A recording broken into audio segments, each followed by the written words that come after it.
All right, I think we're all feeling it. The holiday season can certainly be a stressful time for many people, but women actually suffer more than men. I wonder why that is. A survey found that nearly 75% of women get stressed around the Christmas and Thanksgiving compared to 50% of men. And one of the top reasons is spending time with family. Yeah, family dynamics certainly can add a whole new layer of mental strain. Eliza VanCort is a transformation teacher and author of A Woman's Guide to Claiming Space, who joins us now with tips to improve your family holiday experience. Thank you so much for being here. This is so timely.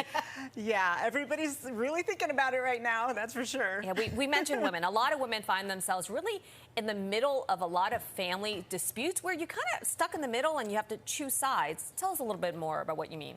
Well, I think if the power dynamic is not fair or somebody says something really cruel, you actually might want to step in. But on the other hand, if it's just two people who are always being snippy with each other, you might not want to be pulled into their drama.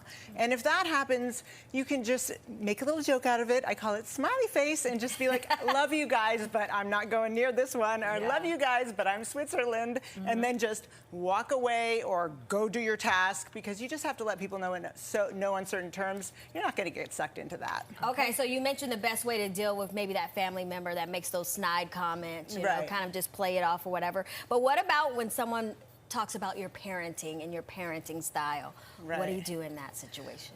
Well, this is a tricky one because sometimes people actually have really important things to say. They're older than you, they've gone through a lot, and they might actually want to help and have good ideas. Other times they're just not being nice and they're just breaking boundaries and you've told them not to. So if they're breaking boundaries, you can say something like, you know, I'd really rather not get advice about my parenting unless I ask for it. But if they're not breaking boundaries, you know, so if that happens, that's a, you know, don't give it to me. But on the other hand, if they are really genuine, you can say, you know, tell me more. I'd like to understand more, because sometimes you'll learn something. All right. I mean, how do you handle the relative who always finds a way to make the conversation basically about themselves? And that can get very draining and tiring and exhausting.